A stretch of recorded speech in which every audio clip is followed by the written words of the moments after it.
boa noite, seja bem-vindo ao VetSmart TV. Eu sou o Thiago De Rogatis e hoje você vai assistir a palestra O alimento úmido como coadjuvante no tratamento da obesidade. Essa é a terceira transmissão do Fórum Online de Nutrição Grupo Mars. Prepare-se para conhecer a maior fabricante de alimentos para pets do mundo. Esta é a Mars. Uma empresa com uma história de mais de 100 anos e que transformou um fabricante de doces em um gigante global. Atualmente, a Mars atua em 6 diferentes segmentos de negócios, com marcas conhecidas e amadas por pessoas do mundo inteiro. E por pets também. Líder global em nutrição e cuidados com animais de estimação, a Mars Pet Care está organizada em 4 divisões. Royal Canin, fabricante de alimentos de alta qualidade nutricional que atendem precisamente às necessidades individuais dos gatos e cães. Pet Nutrition, a divisão responsável pelas marcas Pedigree, Whiskas, Eukanuba, Champ, Kit Kat, Dreamies e Optimum no Brasil. Serviços veterinários que conta com clínicas e hospitais veterinários, laboratórios de autodiagnóstico e especialistas em emergências. Hoje, a Mars é a maior empregadora de médicos veterinários do mundo. E Soluções Conectadas, uma divisão especializada em tecnologia e aplicativos. Todos os nossos alimentos contam com o embasamento científico dos estudos realizados no Centro de Pesquisa Walton, a maior autoridade em bem-estar e nutrição de pets do mundo. Localizado no interior da Inglaterra, Walton fornece profundo conhecimento científico sobre as diferentes necessidades nutricionais dos pets e benefícios da interação entre homem e animal. Estimular o crescimento de suas categorias é um compromisso. E para reforçá-lo, a Mars investirá R$1 bilhão no Brasil até o ano de 2020. Mesmo sendo tão grande, a Mars fez questão de se manter ao longo dos anos uma empresa privada e familiar, guiada por 5 princípios: qualidade, responsabilidade, mutualidade, eficiência e liberdade. Princípios que são colocados em prática diariamente no relacionamento com nossos associados, clientes, parceiros e com a comunidade. E para continuar nutrindo nossos melhores amigos com amor e carinho, a Mars continuará não medindo esforços para criar um mundo cada vez melhor para eles. E para nós também. Nossos pets nos tornam pessoas melhores. E poder retribuir tudo o que eles fazem por nós é a parte mais gostosa desta relação. Hoje, ao final desta palestra, sortearemos uma balança digital para filhotes e gatos. Além desse sorteio, você que assistir todas as palestras deste nosso fórum também concorrerá a um estetoscópio Littmann e a um ingresso para a Feira Pet South America 2019. Para participar e receber o seu certificado, basta assistir às transmissões pelo nosso site ou aplicativo VetSmart. A palestra de hoje será ministrada pela médica veterinária Manuela Fischer. Ela possui mestrado e doutorado em nutrição animal pela Universidade Federal do Rio Grande do Sul e também atuou como pesquisadora visitante na University of California. Além disso, é coordenadora e professora do curso de pós-graduação em nutrição de cães e gatos do Qualitas. Bom, agora eu passo a palavra à professora Manuela. Boa noite, colegas veterinários. Eu agradeço a presença, por estarem aqui me ouvindo essa noite e agradeço também ao VetSmart e ao Grupo Mars pelo convite para vir aqui falar hoje sobre o alimento úmido. Como que a gente faz para usar o alimento úmido como coadjuvante no tratamento da obesidade. Então, a obesidade, nós vamos falar um pouquinho sobre a obesidade e depois nós vamos passar para a questão do alimento úmido e por fim eu vou fazer os protocolos de perda de peso, para a gente fazer o comparativo entre alimentos úmidos e os alimentos secos. A obesidade é uma doença de alta incidência. A gente sabe que em torno de 25 a 40% dos animais, tanto cães quanto gatos, têm algum grau de sobrepeso. E infelizmente ela é de difícil tratamento, a gente deveria focar muito mais na prevenção do que no tratamento propriamente dito. O tratamento ele depende muito de uma prescrição correta do veterinário e também depende do comprometimento do tutor, que é a parte mais difícil aqui da história. A gente sabe que é muito complicado para o tutor né, fazer um programa de perda de peso no seu animal, né, porque o animal ele pede muito, tem todos os apelos que o tutor muitas vezes não resiste. A obesidade ela leva a vários problemas, ela tem várias consequências, desde pancreatite, neoplasias, resistência insulínica, diabetes mellitus, osteoartrites, lipidose hepática. Aqui eu nem coloquei, mas dificuldade respiratória, dificuldade diagnóstica, dermatopatias também poderia estar aí. É uma série de consequências e problemas que tudo isso leva a uma redução da longevidade dos animais. Então a obesidade ela é uma doença multifatorial, né? Ela tem vários fatores que levam o animal a desenvolver obesidade e eles podem ser exógenos ou endógenos. Os fatores exógenos a gente pode relatar aí o nível de atividade física desse animal, a dieta, a composição da dieta, se é uma dieta muito calórica, pouco calórica, se é uma dieta seca, úmida, né? O ambiente em que o animal está inserido, com quais pessoas ela está inserida, se moram crianças, se moram idosos, né? E o tutor, o que o tutor, como que é a conduta do tutor em relação ao animal. Como fator endógeno, a gente tem aí a idade, o sexo do animal, predisposição genética, os distúrbios hormonais e eu destaco a castração. A castração é o principal fator endógeno que predispõe à obesidade. Muitas pessoas, inclusive, falam que não querem castrar os seus animais pois eles vão engordar. Na verdade, essa não é a conduta correta. A gente deve castrar sim os animais, mas a gente tem que fazer uma adaptação à dieta.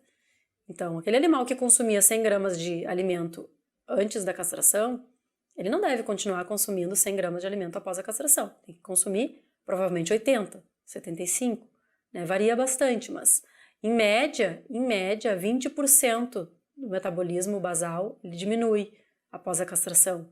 Então, a gente deveria controlar isso e fazendo esse controle nós iríamos atuar na prevenção e não no tratamento. A prevenção é sempre mais fácil. O controle da obesidade, ele tem um objetivo básico, né, e principal, que é produzir uma situação de balanço energético negativo. Ou seja, o que é isso? O animal ele consome menos do que aquilo que ele gasta. Simples assim. Se ele gasta 300 calorias, ele tem que consumir 250, ou menos do que isso. Aí a gente tem que fazer os cálculos, né, de restrição para saber o quanto que ele vai poder consumir. Mas ele não deve ingerir mais do que aquilo que ele gasta, porque senão o balanço calórico positivo vai levar ao sobrepeso e, consequentemente, à obesidade. Outros objetivos que a gente tem no manejo dietético aí, né, com uma dieta específica, um controle de peso, vão ser a glicemia, que a gente quer um controle glicêmico, a questão da composição corporal, onde a gente vai buscar um score de condição corporal 5, numa escala de 9 pontos, né? 5 é o ideal. A gente também busca a satisfação, né, do animal e do tutor. Então, o tutor tem que estar satisfeito com a quantidade que ele tá oferecendo para o seu animal. Não pode achar que está matando o animal de fome, pois assim não vai dar certo nunca o tratamento. O animal tem que se sentir saciado, minimamente saciado, muito embora a gente sabe que muitos animais vão pedir comida eternamente, por mais que comam, vão pedir sempre. Então, a saciedade para uns é algo que é inalcançável, né? Mas a gente consegue minimizar, né, a questão da fome com dietas específicas. E qualidade de vida. Então, a gente busca, e dentro da qualidade de vida está a questão da saciedade. A gente quer que o animal faça um consumo adequado de alimento, mas que ele não sinta tanta fome, né, e o tutor consiga levar esse protocolo de perda de peso até o final. O que a gente tem aí de exigências ou de sugestão, né, de dieta para esse tipo de programa, né, um programa de perda de peso? A questão da energia, ela deve ser baixa. Então, a energia dessas dietas deve ser o mais baixa possível, porque isso permite a alta ingestão de alimento. Quanto mais baixa é a energia do alimento, maior vai ser o consumo de alimento pelo animal. É a mesma coisa que se a gente for comparar a gente comer só salada ou a gente comer um doce. A gente vai poder comer muito mais salada até atingir a nossa necessidade calórica do que comendo um doce, né? Que a gente vai comer ali em pequenas quantidades, um número de calorias muito, muito elevado. Então a energia deve ser o mais baixa possível. Com relação à gordura, a gente deve procurar dietas com baixa quantidade e alta qualidade. Quando eu falo alta qualidade, eu estou me referindo aos ácidos graxos essenciais, ômega 6, EPA e DHA. Então, esses são os ácidos graxos que a gente vai buscar num alimento para perda de peso. Como a quantidade é muito baixa, então a qualidade tem que ser bem elevada para que não haja deficiência desses ácidos graxos.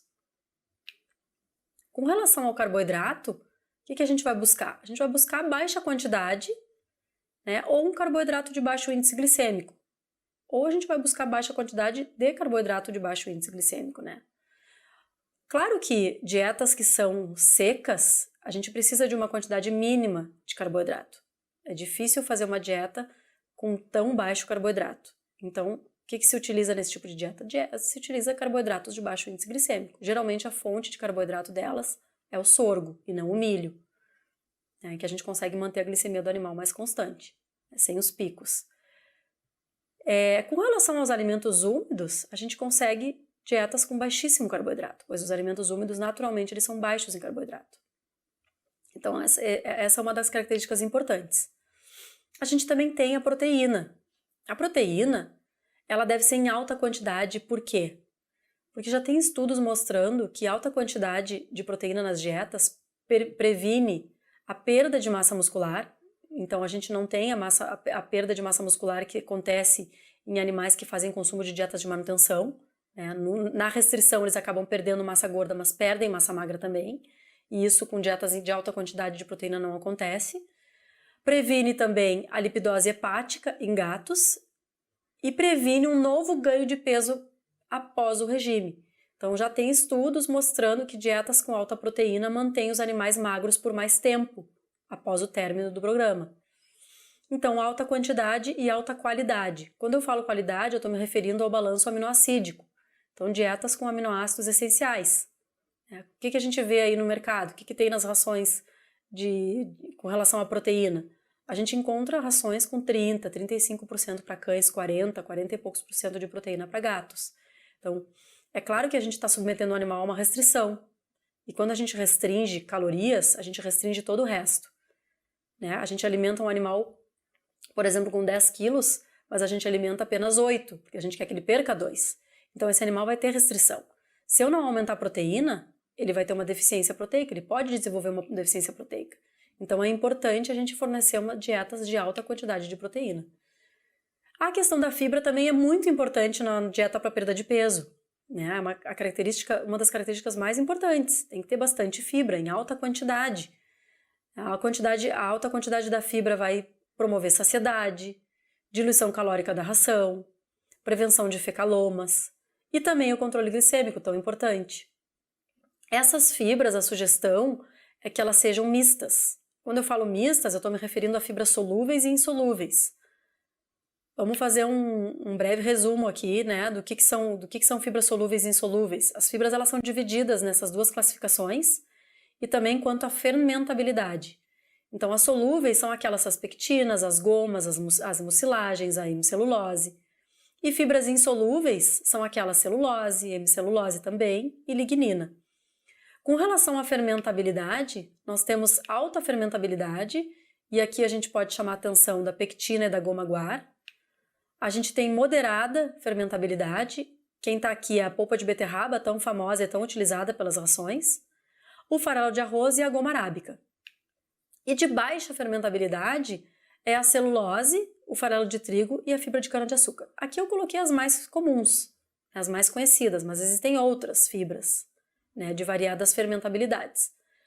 O que a gente busca num alimento para perda de peso? A gente busca uma mistura. A gente busca fibras insolúveis, como celulose, como fibra de cana, e a gente busca fibras solúveis, como polpa de beterraba, que tem uma fração solúvel importante, né, fermenta moderadamente, e também algumas gomas, que a gente se utiliza muito em alimentos úmidos, que a gente já vai falar. Com relação aos efeitos, a gente tem efeitos diferentes das fibras solúveis e insolúveis e a gente tem efeitos muito semelhantes e iguais. Então, a fibra solúvel, ela tem a capacidade de diminuir a taxa de passagem, ou seja, a fibra solúvel ela forma um gel. Ela forma um gel viscoso no trato gastrointestinal e isso dá uma sensação de saciedade, o animal demora a ter fome novamente. Ela também, como ela fermenta, né, moderadamente ou fermenta bastante, a fibra solúvel, ela produz ácidos graxos de cadeia curta, que são aqueles ácidos graxos que alimentam os enterócitos e os colonócitos, são fonte de energia para eles. Muito importantes, então está relacionado à saúde intestinal. A gente também tem o controle da diarreia com essas fibras, algumas fibras que fermentam muito, solúveis e altamente fermentáveis, elas provocam diarreia. Mas muitas fibras que são solúveis e não fermentam ou fermentam moderadamente, elas atuam no controle da diarreia. E também o controle da glicemia, né, que também tem um efeito aí, é pequeno das fibras solúveis, mas tem. Com relação às fibras insolúveis, é o contrário da solúvel, ela aumenta a taxa de passagem. É claro que, mesmo fazendo esse efeito oposto, ela tem um efeito também na questão da saciedade, porque como ela provoca um aumento de volume no trato gastrointestinal, ela ativa receptores, chamados stretch, que provocam saciedade, que atuam no centro da saciedade. Então, mesmo sendo o efeito oposto, ela também tem algum efeito em saciedade, não é tão importante quanto o efeito de saciedade da fibra solúvel, né, que provoca um gel, mas também tem efeito.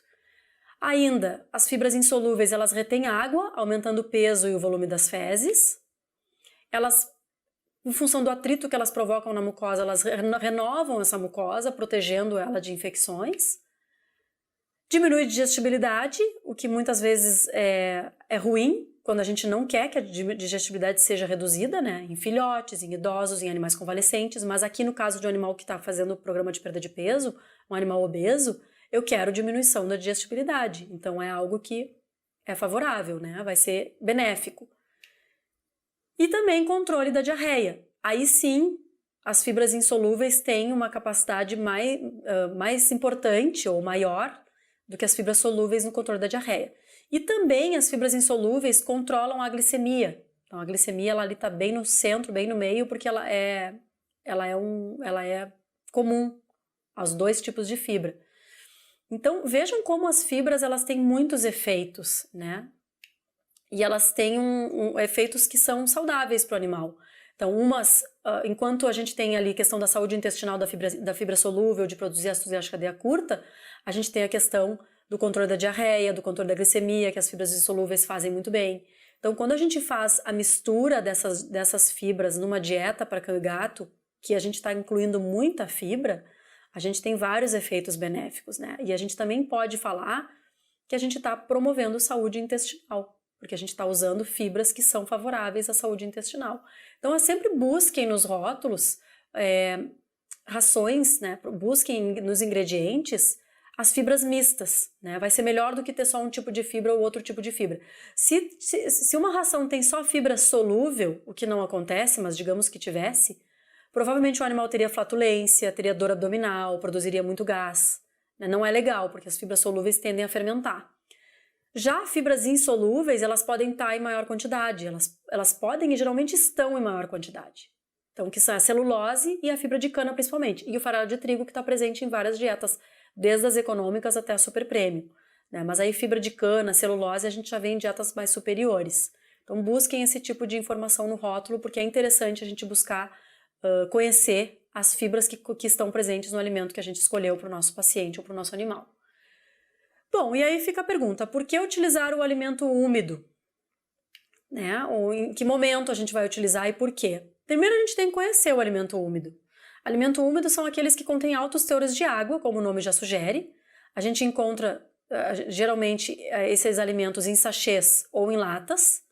Importante frisar que eles têm ausência de corantes e conservantes, então o alimento úmido eles não precisam de conservantes pelo processo em que eles são produzidos. Né? Eles são esterilizados e eles duram, em média, após aberto, 48 horas em geladeira, justamente porque eles são livres de conservantes, né? Então, é uma opção para aqueles tutores que não gostam de muitos aditivos. Tem uma palestra que eu falei sobre a questão dos aditivos, né? Em que as pessoas não sabem o que são aditivos.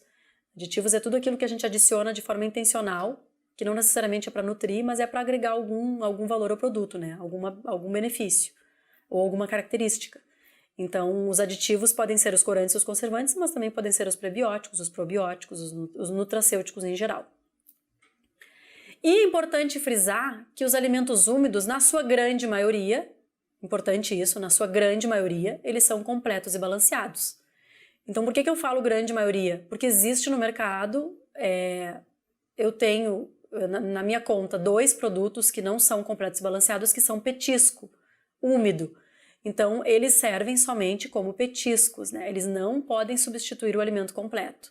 Vale olhar o rótulo e fornecer sempre o alimento que é completo e balanceado e o petisco como petisco, e não mais do que isso, né? Não pode substituir o alimento que é petisco pelo alimento completo e balanceado. Então, é importante dizer que quase todos os alimentos úmidos do mercado são completos e podem sim ser oferecidos única e exclusivamente para os animais, não necessitando de outro tipo de dieta, certo? Sempre dê uma olhada no rótulo se está escrito que é alimento específico, que daí é petisco, ou alimento completo para cães e gatos. Ou para cães ou gatos, né? Enfim. Quais são as características do alimento úmido que podem ajudar no tratamento da obesidade? Bom, vamos lá. A gente já falou que eles têm alta umidade, alta proteína, é uma característica importante, porque vai ajudar os animais a manter massa magra. E massa magra, o tecido muscular é um tecido que gasta energia, né? Demanda um gasto energético. Alta fibra, né? É importante a gente falar que o alimento úmido ele tem mais fibra do que o alimento seco. E a gente já vai ver por quê. Baixo carboidrato, em função da não necessidade de produzir um alimento úmido, né? Não há necessidade de carboidrato para produzir um alimento úmido. O carboidrato ele é dispensável, né? No processo do alimento seco, como ele é extrusado, precisa do carboidrato para fazer extrusão. No caso do alimento úmido não é extrusado, então não precisa. Sobra espaço na fórmula para mais proteína, mais fibra e um pouquinho mais de gordura, por isso que a gordura é moderada. E a gente ainda tem baixa densidade energética. Então, como é um alimento muito aguado, geralmente eles têm menos de 1.000 calorias por quilo. E isso é muito vantajoso para um animal que está fazendo um programa de perda de peso. Se nós compararmos esses 2 produtos, que são 2 produtos super premium, tá? Eles são correspondentes, então é o alimento úmido e o alimento seco da mesma categoria. E se a gente comparar o nível de proteína, nós vamos ver que tem 47% de proteína no úmido e 34,5% no seco. Então tem mais proteína no alimento úmido com base na matéria seca. Aqui, só lembrando, eu sequei os alimentos, tá? Eu tirei a água dos alimentos e fiz a conversão para matéria seca, para poder comparar. Eu nunca posso comparar um alimento úmido com seco olhando o rótulo, porque o alimento úmido tem 80% de água e o alimento seco tem 10%, 8%. Então é uma comparação injusta. Eu preciso tirar a água dos 2 alimentos para poder fazer o comparativo. O extrato etéreo 16,7 no alimento úmido, 13,3 no alimento seco. Vejam como gordura, que é o extrato etéreo, tem um pouquinho mais que o alimento seco, mas não muito. Então é uma quantidade de gordura moderada aí. Matéria fibrosa tem quase 3 vezes mais. E matéria mineral e carboidrato, bom, matéria mineral praticamente é ali o dobro, carboidrato tem muito menos, vejam que tem 8% de carboidrato, enquanto tem 40% do alimento seco. Então, aquilo que eu já comentei com vocês antes, o alimento seco precisa do carboidrato para fazer extrusão, né? Mas por que tem tanta fibra? Já falamos que a fibra ela é muito importante, né? Tem fibras mistas, né? E a gente sabe que a fibra, além de ter a função da saciedade, a gente tem a questão da consistência do alimento úmido.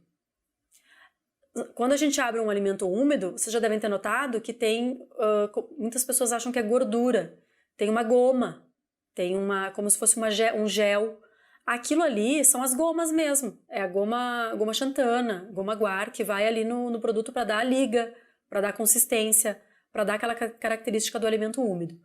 Então, por isso que tem mais fibra, né? Para contrabalançar essa fibra que é muito solúvel e que fermenta, que são as gomas, geralmente as empresas utilizam ou celulose ou fibra de cana. Então, sempre reparem ou procurem nos alimentos úmidos esses tipos de ingrediente, porque lembra que eu falei que só a fibra solúvel pode levar a diarreia. Por isso que muitos animais que consomem alimento úmido, geralmente quando consomem de uma hora para outra, abruptamente, desenvolvem um score fecal ruim, porque não foi feita uma troca gradativa, né? O alimento seco ele tem muito pouca fibra e o alimento úmido ele tem mais fibra, e tem mais fibra também da solúvel. Então, se a gente oferecer para o animal de forma gradativa e procurar alimentos úmidos que têm celulose ou fibra de cana na composição, provavelmente essa celulose, essa fibra de cana vai dar uma ressecada nas fezes e não vai provocar essa diarreia, certo?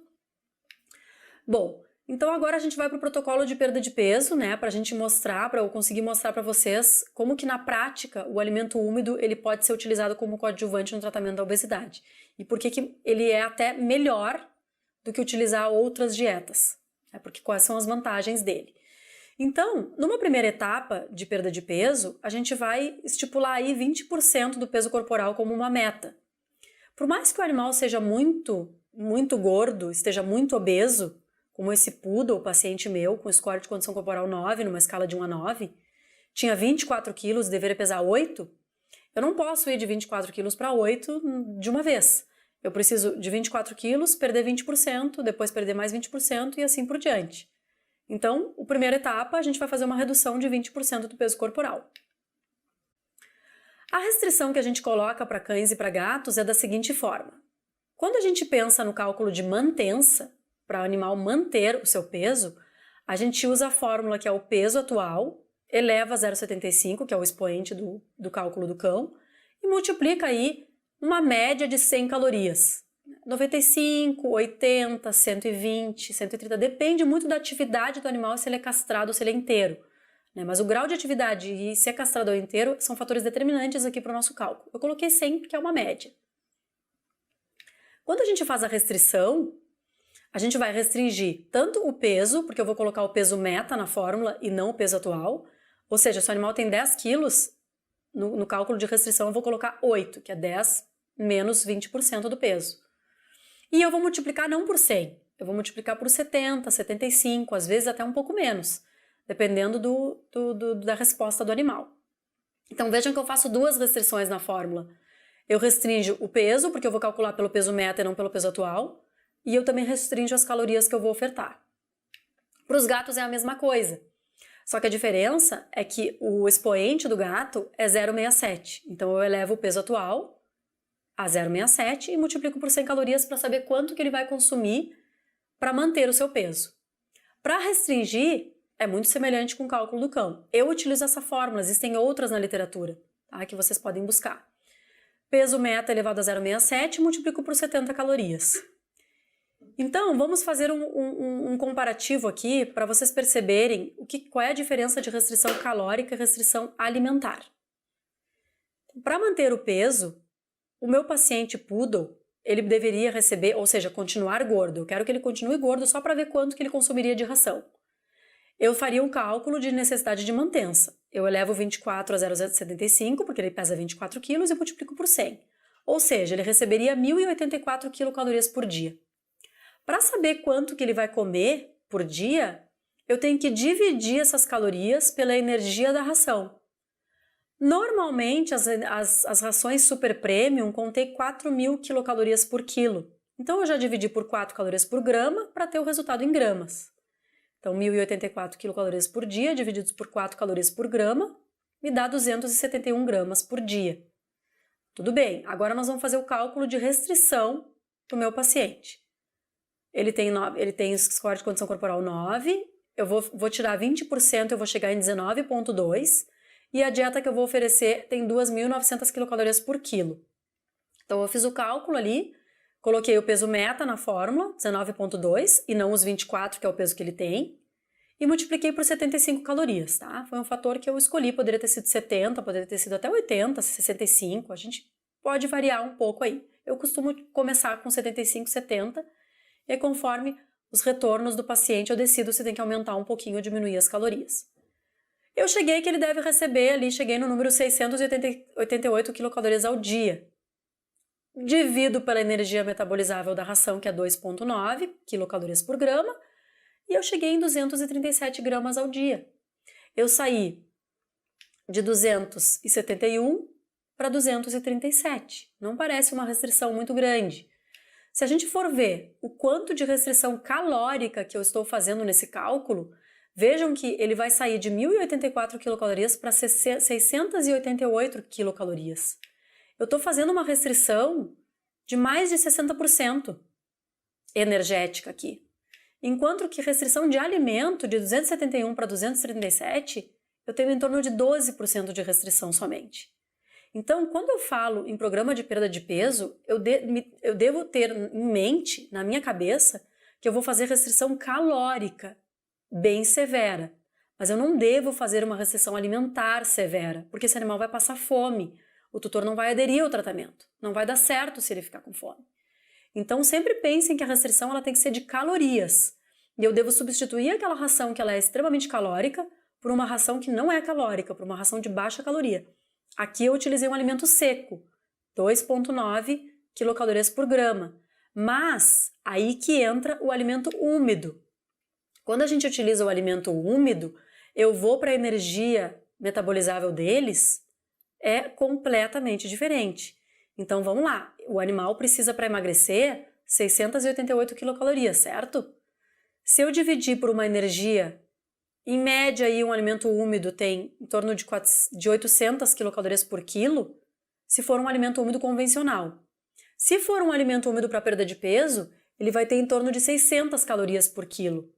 Então vamos fazer os cálculos. Eu vou dividir 688 quilocalorias por 0,8 calorias por grama, porque eu falei que ele tem 800 calorias por quilo, então dá 0,8 calorias por grama.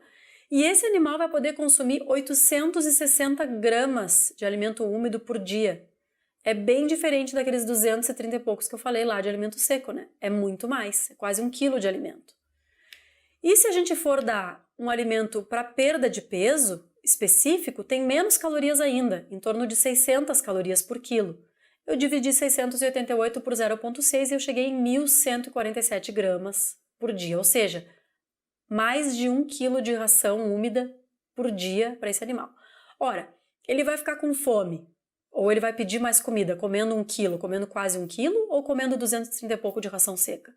É claro que ele vai ficar com mais fome comendo ração seca. Ele vai pedir muito mais alimento e vai ficar muito mais saciado comendo alimento úmido. O problema disso, claro, que é um grande problema, é a questão do custo. Como que eu vou alimentar um animal com 1,150 kg de alimento úmido por dia? É inviável financeiramente. Por isso que a gente tem, né, eu faço muito no consultório o mix feeding, que é a alimentação mista. Como é que funciona? A gente divide a alimentação em 50% alimentação úmida e 50% alimentação seca, ou a proporção que eu quiser.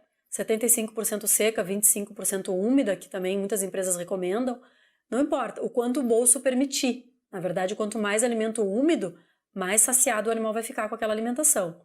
Então a gente vai, eu fiz a divisão para 50% e 50%. Então 344 quilocalorias eu vou ofertar via alimentação úmida e 344 quilocalorias eu vou ofertar via alimentação seca. Dividir 344 por 0,8 calorias, que é a energia metabolizável de um alimento úmido convencional. Não estou falando nem de um alimento para perda de peso específico, que aumenta muito o custo, coloquei um alimento convencional. Deu 430 gramas por dia de alimentação úmida.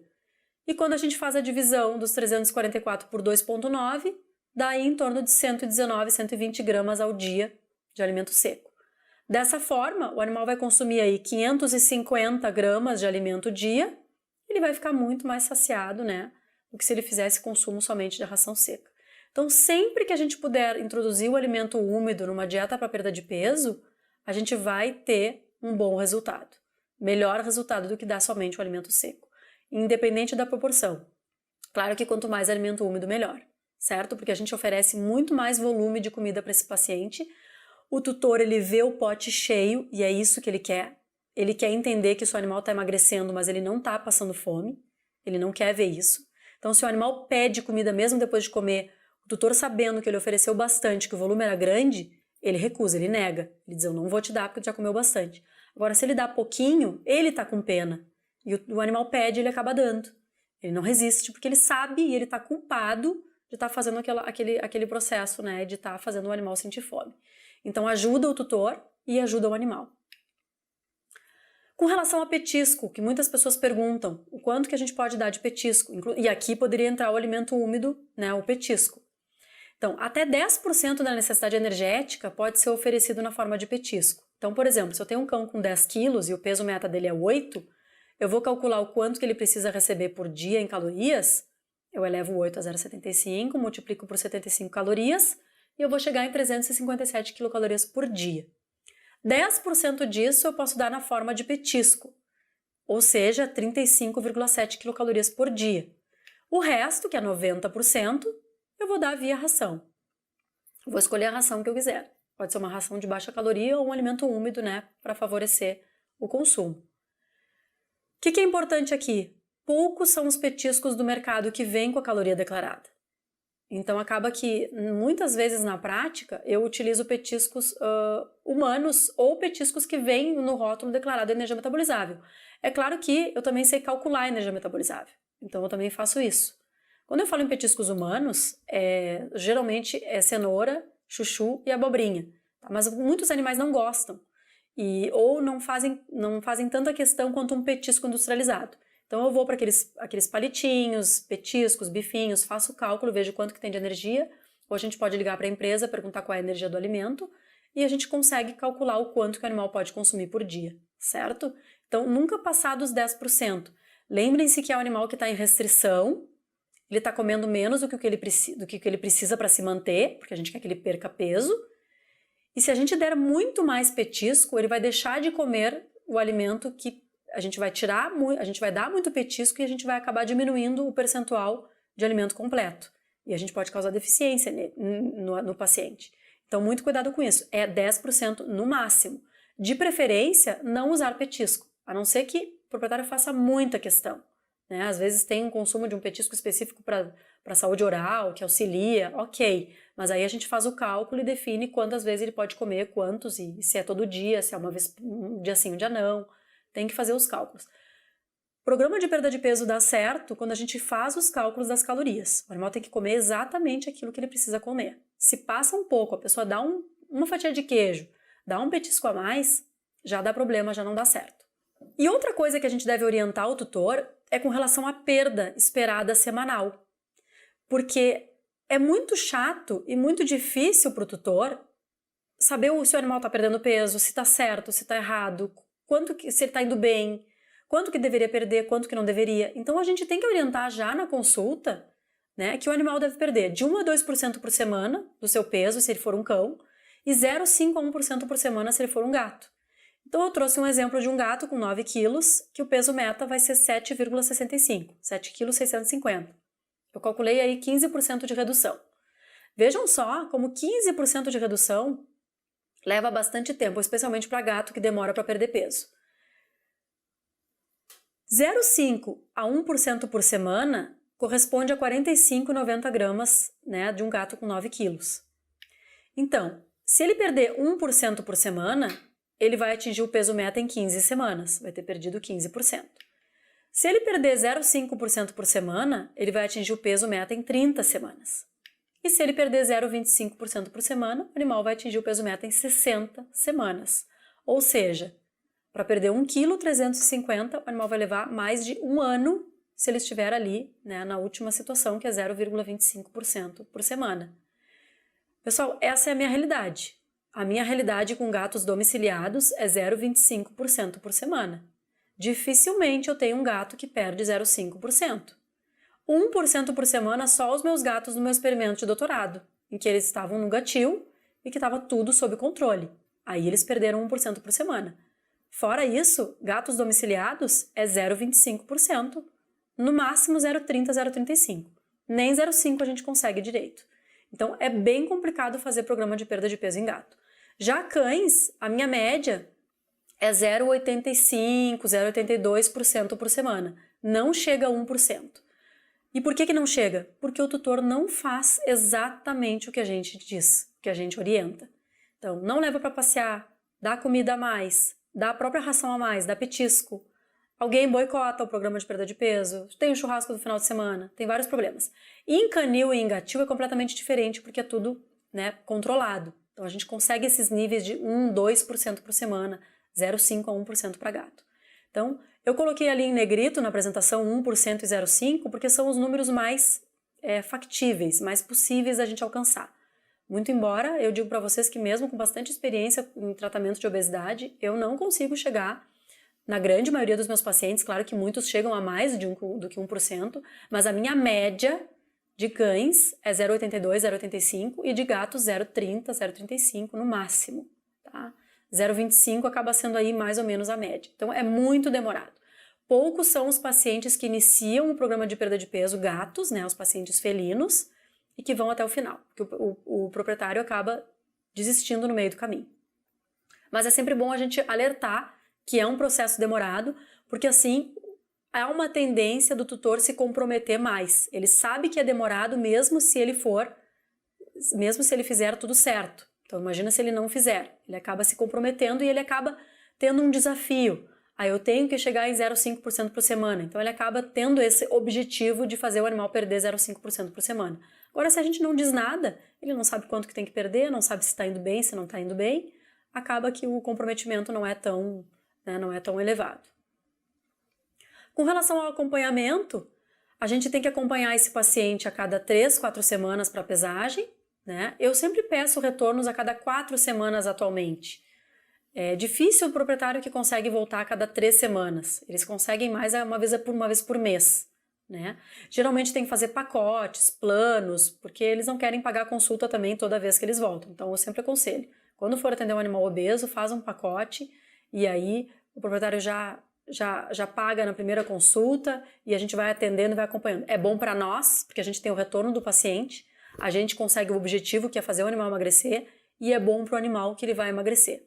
Fazer o tutor voltar todo mês ou a cada 3 semanas e pagar nova consulta é pedir para não dar certo. Ele não vai voltar, ele vai desistir e o animal não vai emagrecer e a gente vai ficar visto como, veterinário, fui lá no veterinário e não adiantou nada. Então façam dessa forma que é mais fácil de dar certo. A gente pode fazer alguma alteração no manejo, na quantidade de alimento. Então, não está dando, a pessoa está fazendo tudo certo e mesmo assim o animal não emagrece. A gente pode diminuir mais um pouquinho, pode ver o que está acontecendo, pode trocar a dieta, enfim. A gente pode fazer foto ao longo do tratamento, fazer foto sempre do antes e do depois é o mais importante, mas a gente pode fazer ao longo do tratamento para o tutor ir vendo como que está sendo o progresso. Curvas de emagrecimento a gente pode fazer também, né? Tudo que estimula o tutor, mostra para ele que está funcionando, é sempre bom. Ele se sente motivado. Quais são as influências, né? A questão da atividade física influencia muito. O não cumprimento das instruções à risca influencia bastante a questão de petisco. Então, muitos animais, o tutor não consegue não dar o petisco. O porte do animal é uma influência importante. A gente sabe que animais de portes grandes e gigantes são mais difíceis de emagrecer. Os animais de porte pequeno emagrecem mais facilmente. E dieta inadequada ou na quantidade errada. Então, se é uma dieta que não é específica para perda de peso, ou ela é específica, mas a quantidade está errada, não vai dar certo. Isso eu escuto bastante no consultório. A pessoa vem e diz, eu já testei XYZ rações e o animal não emagreceu. Tá, mas quanto que estava fazendo, qual é o fornecimento? Era tantos gramas. Mas a quantidade estava inadequada. Então a dieta estava correta, mas a quantidade estava inadequada. Então, mesmo assim, às vezes a gente não consegue ter um sucesso. E aí, se a gente não tem sucesso com a alimentação seca, a gente pode introduzir a alimentação úmida, e aí provavelmente a gente vai ter sucesso com a alimentação úmida por ela ser baixo teor calórico e por ela proporcionar um volume bom, né, na ingestão de alimento. Portanto, o sucesso do tratamento vai depender da prescrição correta, primeiramente. O veterinário tem que prescrever exatamente quantos gramas o animal vai comer, sendo úmida, sendo seca, sendo mix feeding, exatamente quantas calorias o animal vai ingerir, né, calcular o petisco. O comprometimento do tutor, né, seguir o que o veterinário indica, e atividade física, então, que também está dentro do comprometimento do tutor, porque o animal precisa fazer atividade física. E se a pessoa não consegue levar o animal para fazer atividade física, sugere levar numa creche, levar para uma pessoa que vai passear com o animal, enfim. Né? Mas é necessário que o animal faça atividade física para estimular, né? A perda de peso, é mais rápida, estimula o ganho de massa magra também. Né? Então, toda a questão, né, de socialização, de todos os benefícios indiretos que o animal tem saindo, né, e passeando. Bom, eu termino por aqui essa palestra, espero que tenham gostado. Eu deixei o meu Instagram aqui para vocês me seguirem, Manuela VetNutri, e para baixarem alguns e-books grátis que eu deixei lá para... Muitas pessoas me pediram para eu escrever sobre como que se avalia uma ração a partir do rótulo, e também sobre ração versus alimentação natural, onde eu pondero vantagens das rações, vantagens da alimentação natural e desvantagens de ambas. Né? Então, se vocês quiserem, tem lá para baixar. E eu também estou administrando o Academia Pets, que a gente tem cursos online, Temos cursos de estatística, de cardiologia, em breve vamos ter de nutrição e de muitas outras áreas. Muito obrigada, agradeço novamente ao VetSmart e ao Grupo Mars pelo convite e espero que tenham gostado. Mars apresenta Por que nossos sachês são completos, balanceados e tão irresistíveis? Porque somos referência mundial em nutrição animal e pioneira em alimentos úmidos no Brasil. Porque nossos fornecedores de matérias-primas atendem aos rígidos padrões de qualidade e controle de processo estabelecidos globalmente pela Mars. Porque nossas proteínas são selecionadas, moídas e misturadas com outros ingredientes essenciais, proporcionando todos os nutrientes que os pets precisam na quantidade certa para obter um alimento 100% completo e balanceado. Na Mars, todos os sachês são envasados em embalagens desenvolvidas internacionalmente. São cozidos a vapor e utilizamos um sistema de alta temperatura que garante um produto seguro, de alta qualidade e sem adição de conservantes. Durante todo o processo produtivo e mesmo depois de prontos, os sachês passam por rigorosos controles de qualidade para garantir o melhor produto para o seu pet. Para nós é simples. Se o nosso processo produtivo é tão eficiente e cuidadoso, isso naturalmente se reflete nas vendas e principalmente na satisfação dos pets e seus tutores, nossos clientes.